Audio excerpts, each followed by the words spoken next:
বাঁধন, খাচ্ছ না কেন? তুই খাচ্ছিস না কেন? মাংস দিয়ে খেয়ে নে না। এই যে দেবো।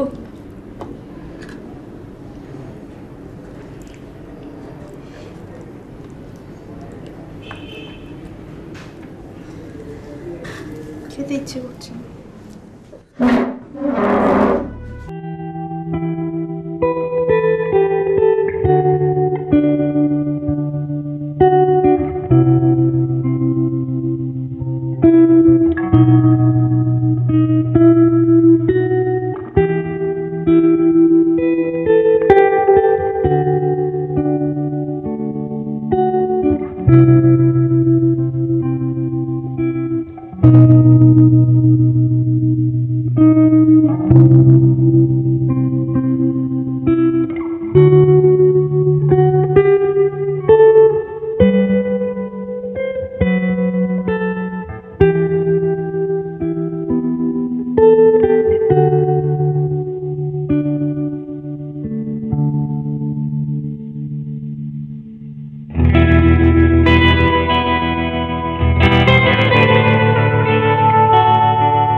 বাঁধন ঘুমিয়েছে?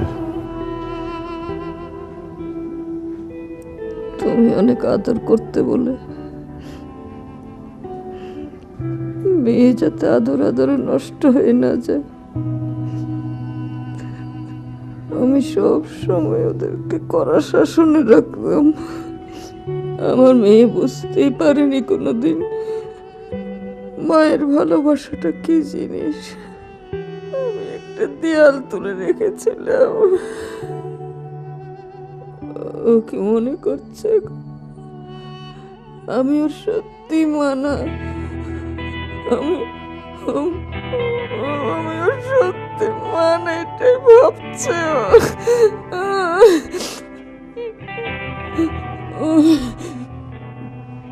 আমার ভিসা হয়নি, তাতে আমার কোনো কষ্ট নেই। আমি যাব না আমেরিকা। আমার কি, আমার টাকা নষ্ট হয়েছে এতগুলো, তাতে আমার কোনো কষ্ট নাই।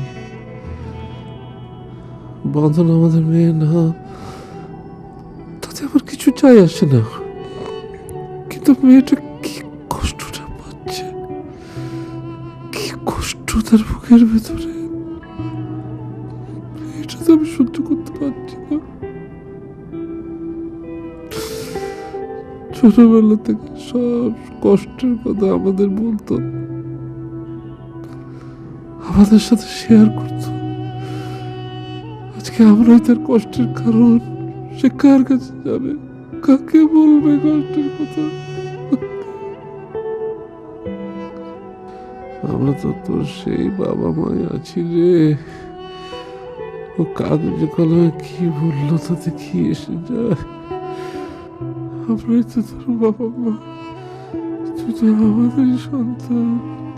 তুই একা না, তুই অসহায় না।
পরীক্ষা কবে? সামনে। পরীক্ষার ফিস দিয়েছিস? দিতে হবে না?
শিলা,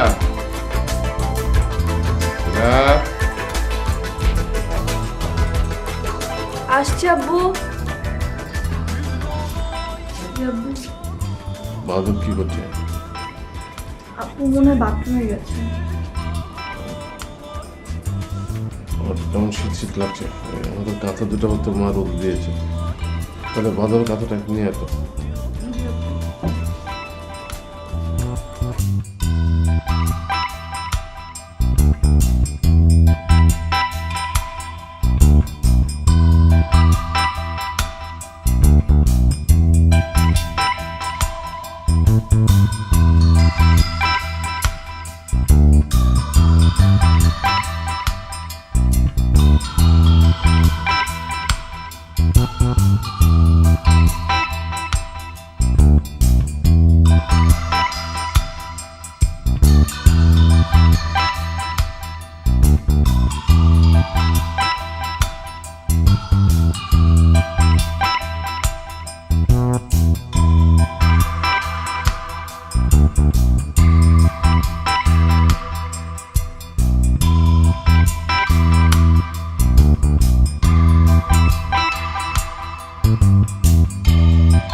কি হয়েছে তোমার? তোমাকে বাঁধনকে অনেক আদর করতে ইচ্ছে করছে।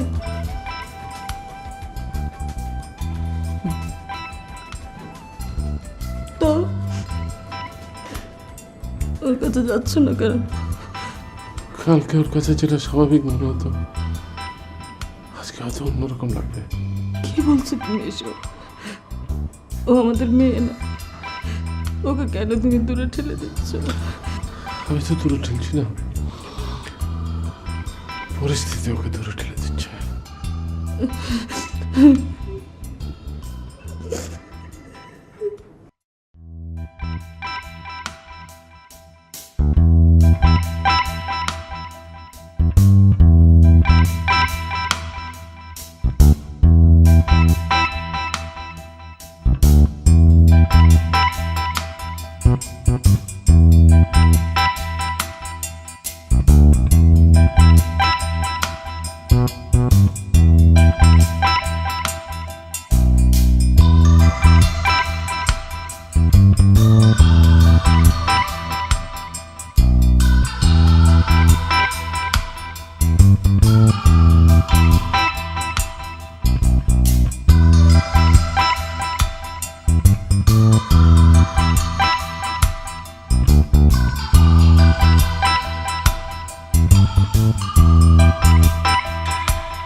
আমি তাহলে কার মেয়ে?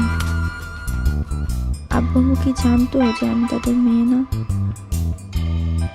না না, তাহলে তো দুইবার ডিএনএ টেস্ট করতে যেত না। তাহলে আমি কার মেয়ে? আমাকে বের করতেই হবে আমি কার মেয়ে।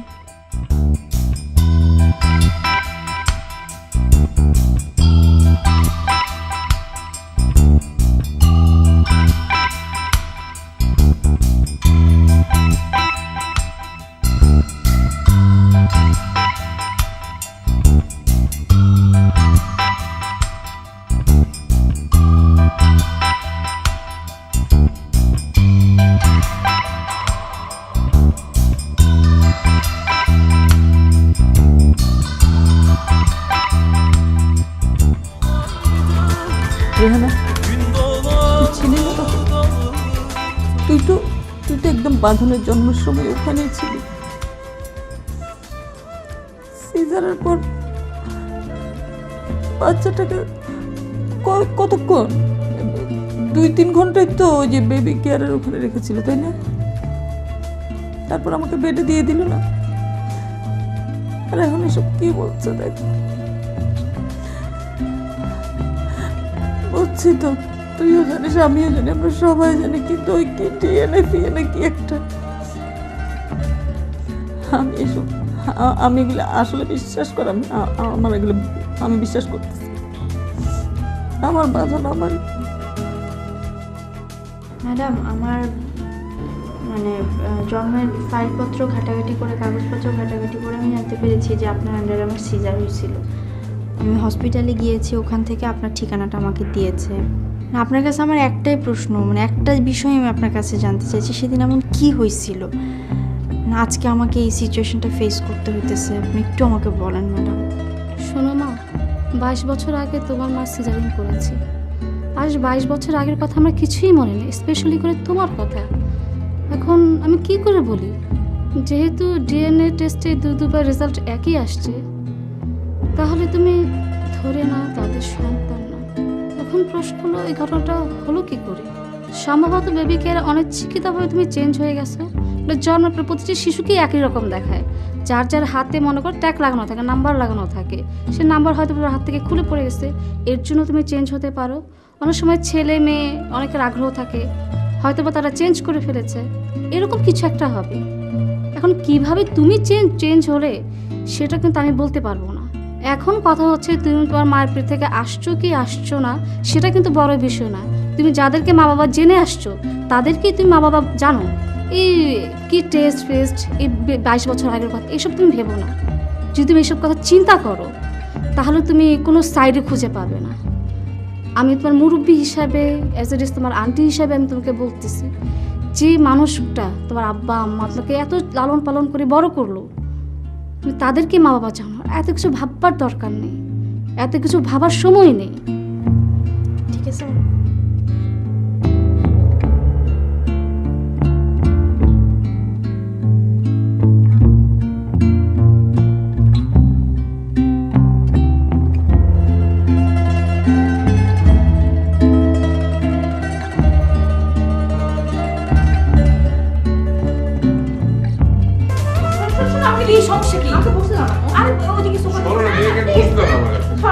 অনেক যন্ত্রণা দিস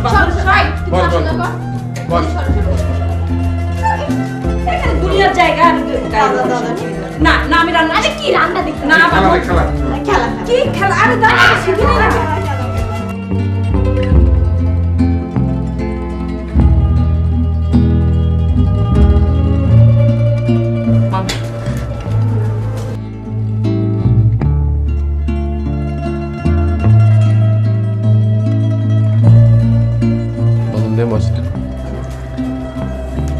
না, মাছ খাবো না, শাক ঠিক আছে।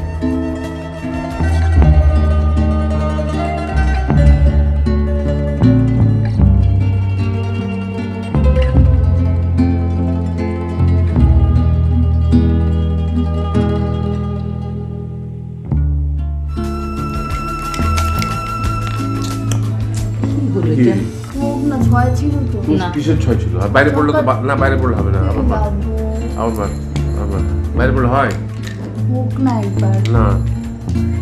5 দে, 5 দে, এখান থেকে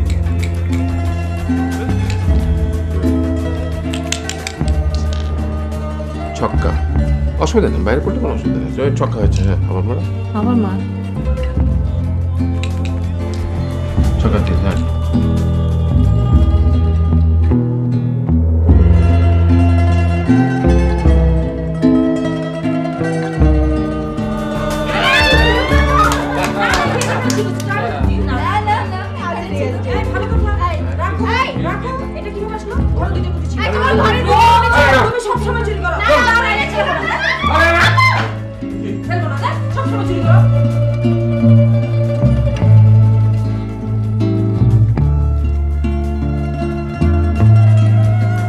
না,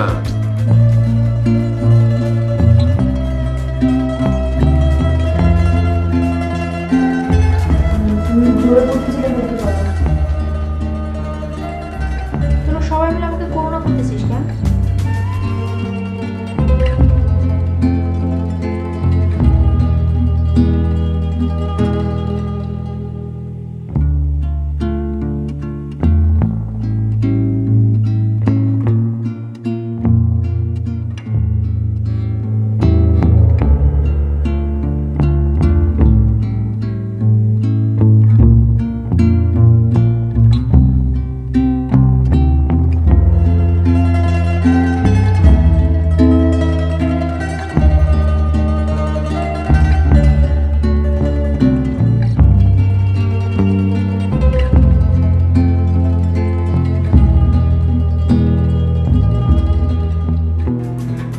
আচ্ছা বাঁধানোর আপু, আজ যদি আমি বেঁচে না থাকতাম, বাঁধনের সঙ্গে তোমার ডিএনএ মিলল না, তুমি নিশ্চয়ই ভাবতে ও আমার অবৈধ সন্তান, তাই না?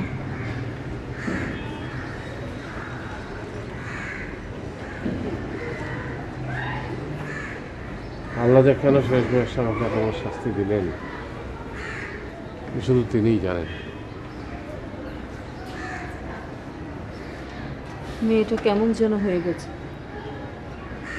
দুষ্টুমির জন্য কত বকাঝকা দিতাম, আর এখন যেন ওর শরীরে প্রাণেই নেই, চুপসে গেছে।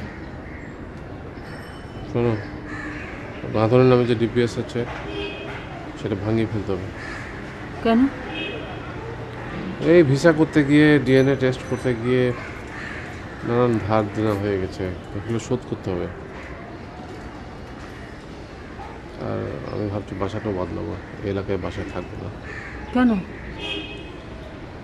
এই এলাকাতে আমার মেয়েটা পরিচয়হীনভাবে বেঁচে থাকবে, এটা আমি সহ্য করতে পারবো না। রাস্তায় বেরোলে এমনি মানুষ নানাভাবে হাসি মস্করা করে, বাঁকা চোখে চেয়ে থাকে, আমার ভালো লাগে না। আমি দোকানও রাখবো না, এখান থেকে চলে যাবো। আমি যেদিকে দু চোখে যাই সেদিকে চলে যাবো। তোমরা এই যে এইটুকুন কালকে করবা, ঠিক আছে? কালকে এইটুকুন করে নিয়ে আসবা আমার কাছে, ঠিক আছে বাবা? ওকে, হুম, এখন যাও। একা একা বাসায় যেতে পারবা?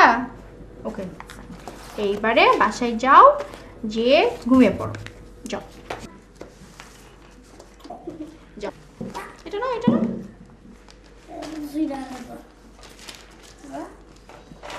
Tata, bye bye, bye bye, good night, good night.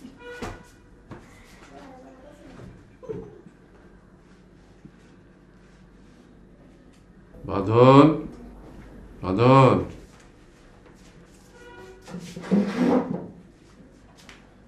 যাবো। বসো। সারাদিন দেখি বাচ্চাদের পড়াও, নিজে একটু পড়াশোনা করো, টিউশনে করো, টাকা রোজগার করো, ভালো কথা, কিন্তু নিজের ভবিষ্যৎটা নষ্ট করো না। প্রতি মাসে তোমাকে যে হাত খরচ দিতাম, তুমি সেটা এখন নিচ্ছ না কেন আমি জানি না। লাগতেছে না তো, ওই জন্য নিতেছি না। তোমার মায়ের কাছে শুনলাম তুমি তোমার মাকে কিছু টাকা দিতে চাচ্ছ, সেটাকে আমার এখানে থাকা আর খাওয়ার জন্য কিনা সেটাও আমি জানতে পারলাম না। না, এই কারণে হবে কেন? আমার কাছে অনেকগুলো টাকা আছে, তো আমি তো ওইভাবে কখনো টাকা জমায় রাখি না, যদি হারাই যায় এই কারণে। তোমাকে শুধু একটা কথাই বলবো, আবেগের বশে নিজের জীবনটা নষ্ট করো না। তোমার জীবনে সবটাই এখন পড়ে আছে, সব কিছু তোমারই ছিল, এখনো তোমারই আছে।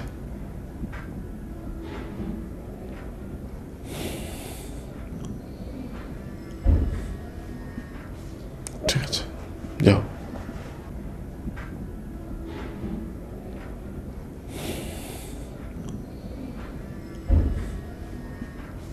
ঠিক আছে।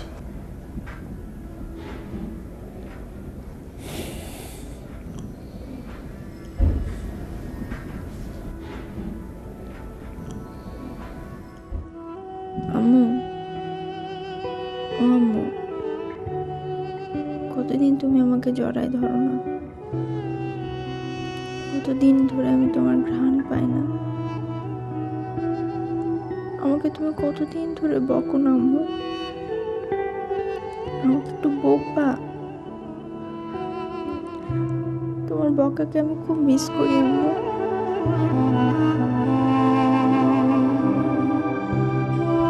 আপু, আই লাভ ইউ আপু।